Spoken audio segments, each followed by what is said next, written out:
안녕하세요, 조씨입니다. 오늘은 자아드라는 이름의 유래를 통해 앞으로의 시네탑 전개와 풍든가의 왕자들에 대해 정체를 파헤쳐볼 생각인데요. 그럼 시작합니다. 자아드, 이 이름은 어디서 따온 걸까요? 이전에 여러 캐릭터들의 이름을 살펴보면 유한성과 자학난의 경우 이름에 숨겨진 의미가 있었고, 호크니는 그림을 그리는 캐릭터답게 데이비드 호크니라는 화가의 이름에서 따왔으며, 라엘과 25번째 밤은 성경을 모티브로 하여 장명하신 것을 볼 수 있었습니다. 이 밖에도 많은 캐릭터들의 이름은 실제 존재하는 대상을 참고하여 장명을 하신다는 것을 알 수 있었는데요. 하물며 시네탑 스토리에서 가장 중요한 인물 중 한 명인 자아드의 이름을 막 지으셨을 거라 생각하지 않습니다.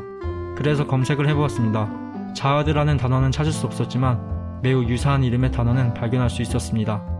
그것은 지하드입니다. 지하드란 이슬람 세계의 확대를 위한 전쟁 또는 이슬람 세계를 방위하기 위한 전쟁을 의미합니다. 그리고 이 지하드는 다시 4개의 지하드로 나뉜다고 하는데요. 결론부터 말씀드리자면 자아드는 탑을 지키기 위해 전쟁을 하는 자이고, 홍든가의 왕자는 4명이며 이들은 자아드의 아들이 아닌 자아드의 분신입니다.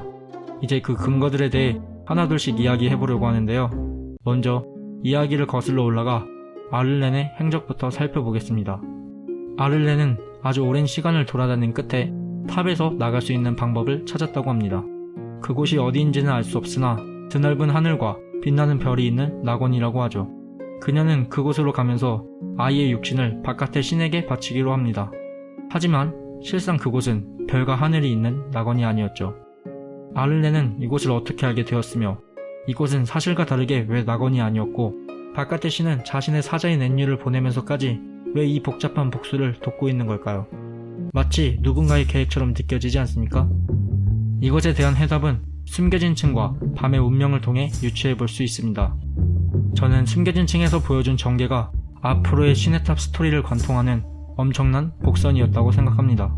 그 이유는 숨겨진 층에서 보여준 것처럼 시네탑에서 마지막 피날레는 자아드와 밤의 전투가 될 것이고, 숨겨진 층에서 밤이 승리하고 밖으로 나가는 문이 개방된 것처럼 결국 앞으로의 결말도 밤의 승리와 함께 다음 층으로 가는 문이 개방될 것이기 때문입니다. 따라서 숨겨진 층에서의 전개는 앞으로의 시네탑을 알아가는 데 있어서 중요한 키포인트가 될 수 있습니다. 숨겨진 층에서의 전개를 좀 더 살펴보면 밤은 자아드와의 전투에서 승리하게 되고 밖으로 가는 문은 열리게 됩니다. 하지만 놀랍게도 그 문에서는 바깥의 자아드가 등장했으며, 이 모든 것은 바깥에서 숨겨진 층에 관여하는 것이 거의 불가능에 가까웠기 때문에 누군가 안에서 균열을 일으켜주길 기다렸다고 합니다. 이 길은 사실 나가는 길이 아닌 들어오게 하는 길이었던 것이죠. 그리고 이 문을 통해 바깥의 자아드가 개입하게 되면서 숨겨진 층은 파괴되는 결말을 맞이하게 됩니다. 이것으로 앞으로의 시네탑을 예측해보면 어떨까요? 마찬가지로 바깥의 신은 시네탑에 관여하는 것이 거의 불가능에 가까웠습니다. 여기서 거의라는 표현을 사용한 것은 탑은 탑에 필요한 인물들만 들여보내주기도 하며, 들어온다 하더라도 펜터미넘의 공습격 때 자아드와 하유리 자아드를 죽이지 못한 것과 앤유가 단지 가시를 전달하는 역할만 맡은 것처럼 탑에 관여하는 것이 분명 한계가 존재하기 때문이라고 생각합니다. 그래서 바깥의 신은 숨겨진 층에서의 전개처럼 누군가 탑 안에서 문을 열어주기를 기다리고 있는 것이죠. 그것은 신의 영혼이 깃든 앞으로의 밤의 운명이 될 것이고, 운명대로 흘러간다면 결국 자아드를 쓰러뜨리고 다음 층으로 가는 문은 열리게 될 것입니다. 숨겨진 층에서의 결말처럼 이 문은 나가는 길이 아닌 바깥의 신이 들어오는 길이 될 것이고, 바깥의 신의 개입으로 탑은 저주받고 모든 것은 집어삼켜지게 될 것입니다. 이것을 뒷받침할 수 있는 근거를 더 살펴보면 숨겨진 층에서 바깥의 자아드가 개입하는 에피소드의 부제가 강림이었다는 점입니다. 강림은 신이 인간 세계로 내려오는 것을 의미하는데, 신이 아닌 자아드의 등장을 보여주며 다음 층으로 가는 문이 열린다면 바깥의 신이 탑에 들어오게 된다는 것을 간접적으로 보여준 부제인 것이죠. 즉 강림은 바깥의 신이 탑에 들어오는 순간을 의미하게 될 것입니다. 두 번째는 가람 자아드와 라엘이 들려준 밤의 운명입니다. 가람 자아드가 들려준 밤의 운명은 가시를 손에 쥐고 왕의 목을 찔러 모두를 다음 층으로 이끌 것이라 했으며, 라엘은 밤이 탑을 구원하는 것이 아닌 이 탑을 저주하고 모든 것을 집어삼키기 위해 태어난 괴물이라고 말하고 있습니다. 이 대립되는 두 의견은 한 명이 거짓말을 말하고 있는 것처럼 보이는데요. 저는 이 두 운명 모두 진실이라고 생각합니다. 밤은 가람이 알려준 대로 자아들을 쓰러뜨리고 다음 층으로 가는 문을 개방하게 될 것이며, 이 개방으로 인해 라일의 말처럼 탑은 저주받고 모든 것은 집어삼켜지게 될 것이기 때문입니다. 다음은 자아드라는 이름을 통해 그 근거를 좀 더 살펴볼 것인데요. 현재 자아드는 탑의 정복을 멈추고 다음 층으로 가는 열쇠를 숨겼습니다. 이전에 숨겨진 층에서 보여준 자아드의 모습은 분명 스스로를 최고의 모험가라 자폭할 정도의 모험심이 넘치는 모습을 보여주었는데요. 이러한 성격을 가진 자아드가 정말 거짓된 것들에 눈이 멀어 탑의 정복을 멈추게 된 것일까요?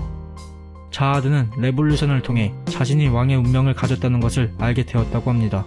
그리고 이 탑을 모두가 행복하게 살 수 있는 곳으로 만들고 싶다고 말하고 있습니다. 모험심이 넘치고 탑을 사랑하는 자아드의 모습은 분명 현재의 모습과는 확연히 대조되어 보입니다.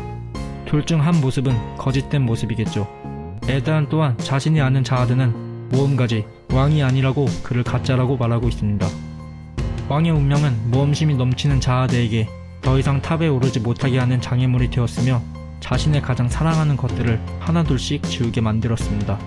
그리고 이 길은 자아드가 원하든 원치 않든 그가 따라야 하는 운명이라고 말하고 있죠. 다시 지하드는 이슬람 세계의 확대를 위한 전쟁 또는 침략자로부터 이슬람 세계를 방위하기 위한 전쟁을 의미했습니다. 여기에 이슬람 세계를 탑에 비유한다면 전자는 탑의 확대를 위한 전쟁, 즉 다음 층으로 가려는 아를렌과 밤의 전쟁을 뜻하게 될 것이고, 후자는 이슬람 세계를 방위하기 위한 전쟁, 즉 탑을 지키기 위한 전쟁을 의미하게 될 것입니다. 전자가 밤의 운명이므로 여기서의 지하드는 탑을 지키기 위한 전쟁, 이것이 자아드의 운명이라고 생각합니다. 코란에 규정된 지하드는 다음과 같습니다. 침략하지 말라, 무고한 민간인을 죽이지 말라. 지하드가 정말 자아드의 유대가 맞다면 자아드는 바깥의 신으로부터 탑을 지키는 자가 될 것입니다. 이 지하드는 또 4개의 지하드로 나뉩니다.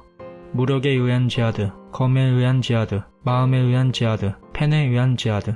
이전에 134층의 일미라는 영상을 통해 저는 134층의 일미가 다음 층으로 가기 위한 열쇠의 개수, 13개의 13을 무기와 4개의 홍등가의 왕자 반지라는 얘기를 했었습니다. 그리고 4개의 홍등가의 왕자 반지라는 것은 홍등가의 왕자가 4명이라는 말과 상통하게 될 것이라고 했었죠. 놀랍게도 지하드 또한 4개의 지하드로 나뉘고 있습니다. 4명의 홍등가의 왕자와 4개의 지하드, 그리고 자아드는 아들을 낳은 적이 없다는 작가님의 오피셜. 만약 홍등가의 왕자가 자아드의 아들이 아닌 자아드 자신을 4명으로 나눈 분신이라면 이 모든 것은 맞아떨어지게 됩니다. 이것에 대한 두 번째 근거는 자왕난과 카라카가 보여준 불사의 능력입니다. 자아드는 관리자와의 계약을 통해 불사의 능력을 얻었지만 카라카와 자왕난은 그런 경우가 아니기 때문에 불사의 능력을 가질 수 없습니다. 하지만 자왕난은 심장이 뚫려도 하루 만에 생생해졌으며 카라카는 형태가 알아볼 수 없도록 찌그러져도 다시 원상복구하는 등의 둘 다 불사의 모습을 보여주었습니다. 만약 홍등가의 왕자가 자아드의 일부가 맞다면 그들이 보여준 불사의 능력도 설명이 가능해지죠. 이렇게 된다면 카라카는 자아드의 심장이 되겠네요. 세 번째 근거, 왜 하필 가시는 4개의 조각으로 나뉘었을까요? 만약 가시가 4명의 자아들을 죽이기 위해 4개의 조각으로 나뉘게 된 것이라면 어떨까요? 네 번째 근거, 홍등가의 왕자와 지하드와의 유사성입니다. 카라카는 목적 달성을 위해 폭력적이고 힘을 이용하며 자앙나는 힘은 약했기에 끈질긴 생명력으로 혼자 살아남아 늘 죄책감과 슬픔에 지쳐있지만 그것을 마음속에 담아두고 웃음과 가벼운 행동으로 자신의 목표로 나아가고 있습니다. 무력에 의한 지하드는 카라카와 닮았으며 마음에 의한 지하드는 자왕난과 유사합니다. 그리고 최근에는 자왕난이 숨겨진 층에서 검을 얻게 되면서 그가 검에 의한 지하드하고도 매우 유사하게 되었죠. 다섯 번째, 자아드는 아들을 낳은 적이 없다. 당시 작가님의 오피셜을 좀 더 자세히 살펴보면 시기가 2010년, 약 9년 전의 설정이라는 것을 볼 수 있습니다. 때문에 이러한 설정은 9년이 지난 현재 충분히 바뀌었을 가능성이 있지 않을까 라고 생각하실 수도 있으실 겁니다. 하지만 작가님의 또 다른 오피셜을 살펴보면 2010년에는 분명 결말까지 스토리를 모두 짜두었다는 것을 알 수 있습니다. 또한 5부작으로 구성된 시네탑에서 2부가 자아드의 왕자 편이었던 것만큼 이 오피셜은 바뀌지 않고 핵심적인 설정이었을 가능성이 매우 크다는 것이죠. 만약 이 오피셜이 사실이라면 홍등가의 왕자들은 역시 분신이 되겠죠. 여섯 번째 근거, 왕의 씨앗을 품은 자.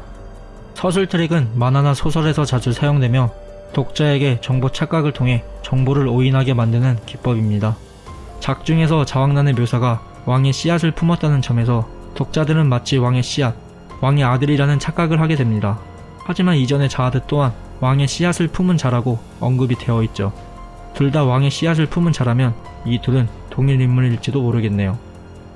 자하드는 인가를 보고부터 운명에 장난치는 방법을 알게 되었다고 합니다. 만약 이 장난치는 방법이 자신을 분신으로 나눠 홍등가의 왕자로 그 운명을 피하고자 한 것이라면 어떨까요? 결론, 밤은 4개의 가시로 4명의 자아들을 죽이게 될 것입니다. 제가 준비한 영상은 여기까지입니다. 영상이 재밌었다면 구독과 좋아요 부탁드립니다.